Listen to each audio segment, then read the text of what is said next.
En 2020, Apple est devenu plus riche que toutes les entreprises du CAC 40 réunies. Une performance incroyable, rendue possible par une stratégie assez simple. Vendre tout plus cher que les autres. En 1984, le premier Macintosh est commercialisé au prix de 2500 $. Apple démocratise alors le combo clavier-souris et s'adresse au grand public encore intimidé par l'informatique. Mais ça, c'était avant. Et tout a changé avec iPhone.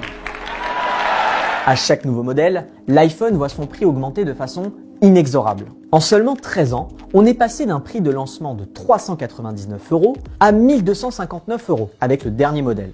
Bon, là on n'a parlé que des iPhones. Mais cette évolution de prix, elle s'applique aussi aux autres produits Apple. Mais qu'est-ce qui s'est passé? Le coût de développement de ce genre d'appareil, le coût des composants, a cru au fil du temps. Après, il y a aussi une vraie réalité, c'est qu'Apple fait partie de ces entreprises qui ont une marge très conséquente. Ces dernières années, on est plutôt aux alentours de 38% au global.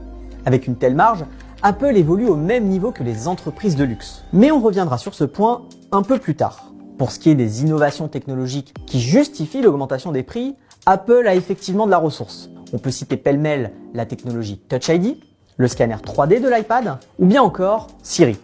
Le problème pour Apple, c'est que cette stratégie est mise à mal par une concurrence de plus en plus forte, incarnée entre autres par Huawei, Samsung, Microsoft ou bien Google. Les Mac ne sont pas les meilleurs, d'un point de vue juste de la fiche technique, ne sont pas les meilleurs PC portables par exemple du marché. Mais là où Apple fait la différence, c'est par ce qu'on disait tout à l'heure, le design, l'expérience intégrée, c'est-à-dire l'expérience entre le logiciel et le matériel, est effectivement généralement en faveur de macOS et d'Apple. Une fois qu'on a mis le doigt dans l'univers Apple, il est parfois difficile d'en sortir, ou en tout cas agréable d'y rester. Bon voilà, hein. Tu sais pourquoi les acheteurs veulent du Apple à tout prix? Allez, on remballe. But we do have one more thing. Ah non, excusez-moi, j'avais oublié un truc, autant pour moi.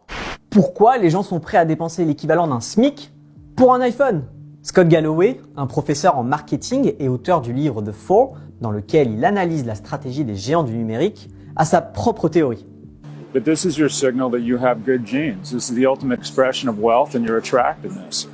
Bon, il grossit un peu le trait, mais l'idée est là. On se rend compte que les marques ont une personnalité et que cette personnalité des marques se transfère à la personnalité humaine et on achète des marques qui finalement souvent ne sont pas très proches de notre self. En français, on dirait le moi de l'individu, la personnalité de l'individu, mais plutôt proche de notre self idéal. Les dirigeants d'Apple sont complètement obsédés par l'image de l'entreprise, même dans les fictions. Par exemple, le réalisateur Rian Johnson a expliqué dans une interview qu'Apple refuse que les méchants des films apparaissent avec un iPhone à la main.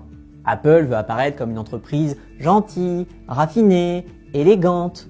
Mais appartenir au camp des beaux et des gentils, ça a un prix que les consommateurs sont prêts à payer. Apple est une marque très forte parce qu'elle répond aux besoins d'appartenance des individus. L'être humain a besoin de sentir qu'il appartient à un groupe. Et donc les marques identitaires, on est prêt à payer beaucoup plus cher pour ce type de marque parce qu'elles vendent de la fonctionnalité, certes, mais elles vendent surtout derrière une identité. Maintenant, il y a un aspect sur lequel Apple joue et qu'on se doit de clarifier. Non, Apple n'est pas une marque de luxe. Pour être une marque de luxe, il faut répondre à plusieurs critères. Avoir des produits beaux et chers. Check. Avoir un fondateur iconique, à l'image d'Yves Saint Laurent ou de Gianni Versace. Check. Avoir une image classe et raffinée. Check. Mais Apple ne répond pas au dernier critère, qui est certainement le plus important. Avoir des produits rares. Pas check. La seule fois où Apple a fait du luxe ces dernières années, c'était avec la première Apple Watch, et ils se sont ramassés misérablement. Quand on achète une montre de luxe, c'est une montre qu'on sait qu'on va la céder à son petit-fils. Une Apple Watch, on sait que l'année d'après, elle est dépassée. Donc la caractéristique high-tech fait que c'est complètement antinomique avec l'idée du luxe. Pour résumer, Apple n'est pas une entreprise de luxe, mais elle peut en avoir l'apparence. L'entreprise à la pomme profite de son image unique dans le monde de la tech pour pratiquer des prix plus élevés que le reste de la concurrence. Et cette situation, elle perdurera tant qu'il y aura des consommateurs prêts à dépenser sans compter.